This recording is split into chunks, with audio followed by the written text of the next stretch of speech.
Welcome to Taiwan Talks. I'm Albert Chiu. On the final day of 2024, Chinese President Xi Jinping emphasized the concept of one family across the Taiwan Strait and the reunification of the motherland in his New Year speech.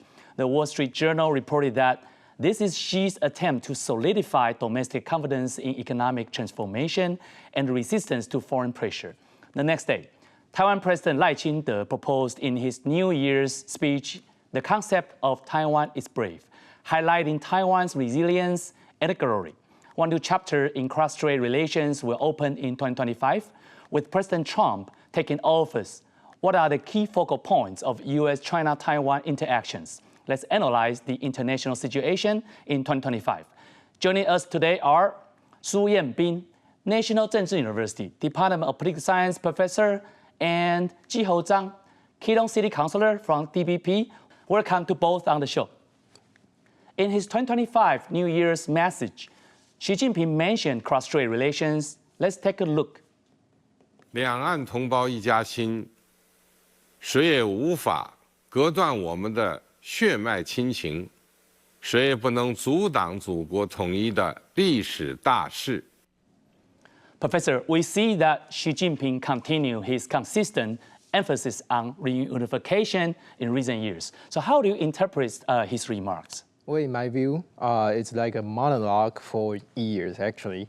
The only message that Xi Jinping tried to convey to the world is that there is nothing changed in China's stance to annex Taiwan by any means necessary. So even though on the surface it seems that his speech sounds soft and warm in a sense, we also need to take a look at what really happened. So for years, I mean, beginning from late 2010s, there have been fighter jets across the center line of the Taiwan Strait, and also naval fleet from China trespassing the Taiwan Strait. So if we take that into account when we talk about how Xi Jinping conveys message, we know that it's a kind of double standard policy. And so we have to be very careful. Like, you know, for China's policy, it's always, we have to read the words behind, between the lines, and sometimes we have to be very careful about the implication that is not said behind the lines. Jiho, President Xi said the people on both sides of the Taiwan Strait are one family. Is the message warm and friendly to Taiwan? Oh, no, not at all. I mean, it has always been the case that China always has this very aggressive rhetoric combined with some soft words with words like family and with the same heritage or same blood. But on the other hand, they never cease to use force if necessary for their unification goal. And on the other hand, we see that this is as if China is just repeating itself. It's always talking about the same thing. It's the same rhetoric. But at the same time, we see just recently that the underwater cable has been destroyed off the northeast corner of the Taiwan under the sea. And although it's only a portion of the Taiwan internet access, that it didn't really make a lot of much damage, but you can see that they are slowly eating up, they're slowly advancing into the Taiwan territory and to actually change the status quo slowly but surely. So we don't find it any more aggressive or friendly than any other before. On the other hand, you can see that realistically they are advancing rapidly. Mm-hmm. Meanwhile, Taiwan President Lai Ching-te made his first New Year Day speech since taking office. Let's take a look. 无论台湾受到任何的威胁和挑战，民主都是台湾唯一的路，只有继续走，绝不回头，台海的和平稳定是世界安全与繁荣的必要元素。台湾必须要居安思危，继续提高国防预算，强化国防力量，展现保护国家的决心。We see that Lai Ching-te focused mainly on domestic issues in his speech. Compared to his National Day speech last year, there was less discussion about foreign affairs, cross-strait relations, or China.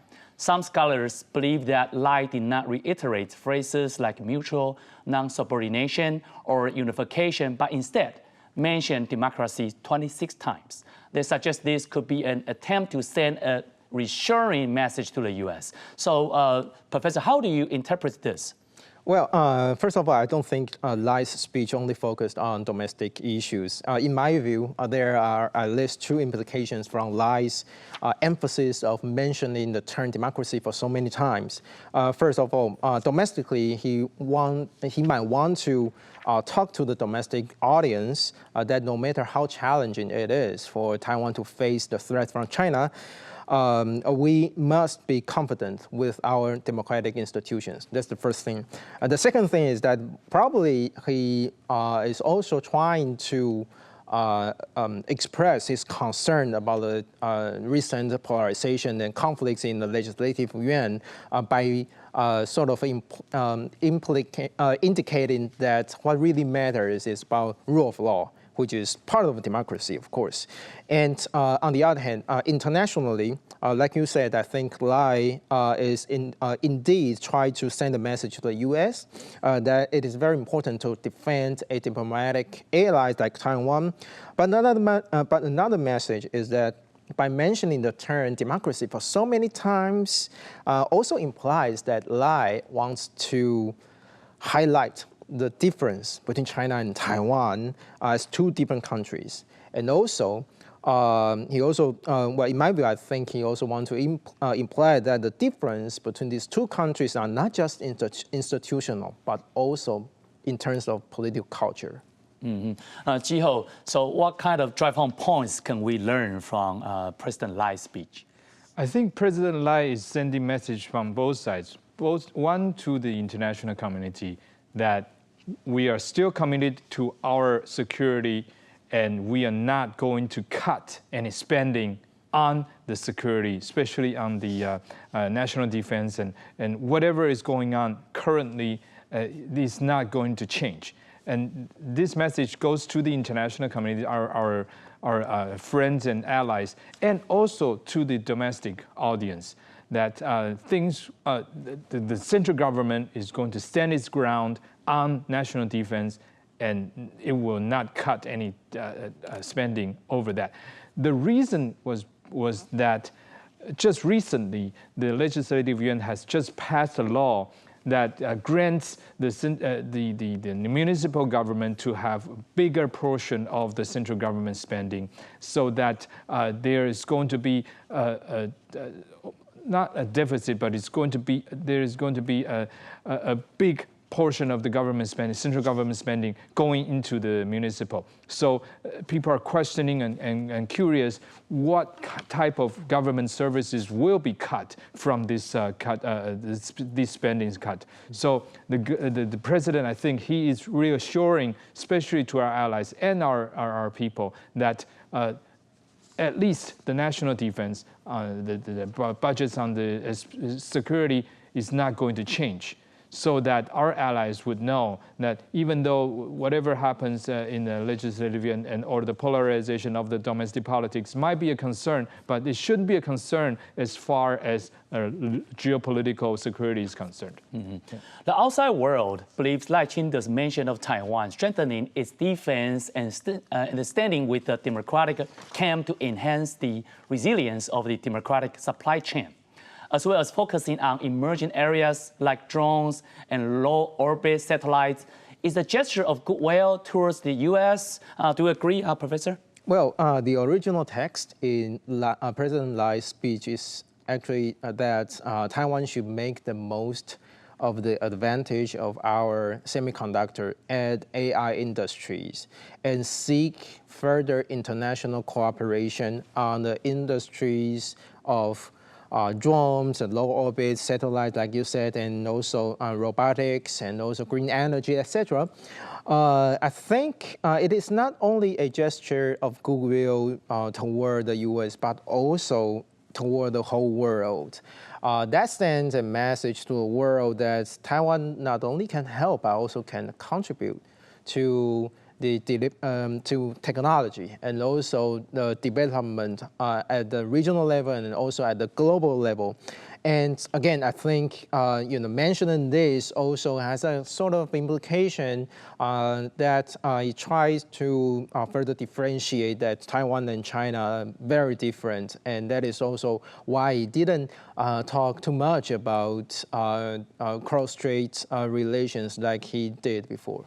Jiho, you want to contribute to this question as well? Yeah, I think what President Lai was referring or he is implying is that we will develop the capability to defend ourselves with our development in the technology, in a technological area, because we are, as far as the world is concerned, very advanced in semiconductor technology as well as many other technological advances. But those advances or those technical advantages have yet to be applied enormously in the national defense technologies. And I think President Lai is implying that we are going in this direction. It has been going on for a couple of years, and we are going to contribute more. We're going to invest more in the national defense, and we are going to contribute once we have developed a mature enough technology, say on the satellite and on the say the drone technologies. Those things, once we get them matured, we will be able to help our allies as well. Regarding Lai's mention of Taiwan's courage in his democratic vision and his discussion on national defense resilience, my next question to both of you is how do you think Taiwan should further strengthen its democratic resilience? We'll focus on democratic resilience, Professor. Yeah, well, first of all, I think the basis for defending the democratic resilience is actually national defense, the national security. And when we talk about national security or defense resilience, sometimes we are talking about how we should increase our budget to develop our own weapons or national defense system. But actually, well, it is an important part, but actually there is another important part, which is about psychological matter. So strengthening national defense is not just about material matter, but also psychological matter, which means that I think the government should work very hard on dealing with the cognitive warfare initiated by China, which can undermine our morale. And the other aspect that the government must do is that it must make it very clear that the issues of contemporary national defense or democratic resilience multifaceted. So for instance, like Jiho just said, there was an incident that the Chinese-owned cargo vessel damaged the sea cable near Taiwan's northeastern coast. That is actually definitely an unignorable incident that is related to the issues of national defense. And some reports said that our governments are trying to ask South Korean government to help investigate that vessel, which is now heading to Busan. And I think that is a good chance, a good opportunity for us to strengthen our international cooperation in maritime affairs, which can be seen as a kind of domestic democratic resilience between different democratic countries. Lai Ching-te expressed Taiwan's sincerity, stating that Taiwan hopes to engage in orderly exchanges with China based on equality and dignity. He suggested that if China is sincere, it should start negotiations through Taiwan's Mainland Affairs Council. So, Jiho, how do you view the fact that Chinese tourists are traveling around the world while Taiwan remains off the list? Do you think there is a possibility of further communication between China and Lai Ching-te's administration? Well, I think it really depends on the coming Trump administration. I think that the U.S.-China relations will probably be like the biggest elephant in the room if we talk about the whatever is happening Cross-Strait, because what we see, especially with the Chinese tourists not coming to Taiwan, is that they're using this as a leverage. They're using the Chinese tourists as some kind of a negotiation tactics for Taiwan to budge. And I think that's exactly what President Lai was saying, that we are strong, we will remain strong, we will remain committed to our stance on the, the sovereignty, issues of democracy. We're not going to budge under these pressures. And this is, we will start negotiating if you come to us with good intentions, with some law-abiding framework that we can both work on. So I think whatever is going to happen between the U.S. and China is probably going to determine how China approaches not only Taiwan but the world. Because we see that there is even larger stake for the Chinese and American negotiations. Mm-hmm. Professor Su, do you see any future possibility of the cross-strait talk between the two governments on the two sides? Well, I think, so far, I think the possibility is pretty low because there's almost no middle ground between these two countries. And well, from the Taiwan side, we insist that we're a democratic country, and we are, we have independent sovereignty. And for China, I mean, they definitely would not allow Taiwan to hold that kind of stance. So I think, well, probably in the near future, this kind of cold peace will remain. Mm-hmm. Yeah. Regarding U.S. President Trump's administration, the Wall Street Journal reported that Chinese officials had multiple failed attempts to engage with Trump's core team. Trump's team has expressed a willingness to communicate directly with Chinese President Xi Jinping and also his core officials, bypassing formal diplomatic channels. However, China believes this would break from the existing communication model, and Beijing is currently unable to accept it. Let's continue with our guests. My question still goes to the professor first. According to the U.S. media reports, there were more than 90 official communication channels between China and the U.S. prior to Trump's first inauguration, back to when, in 2017. Mm-hmm. However, Trump believed that China only made verbal commitments without taking any action. Now, as Trump is set to take office again in 2025, how do you view his desire to bypass formal channels and communicate directly with Xi Jinping's core team? Well, I think he will use two tracks, and it is for sure that he will pay more attention on this kind of informal track, which means that he might bypass the formal channels. Well, bypassing formal or official communication channels might enhance the efficiency of the communication, that's for sure, but not necessarily the quality of the communication. I would say it reflects Trump's style as the businessman, because sometimes it is more efficient to make a business deal if the bureaucratic procedure is less complicated, right?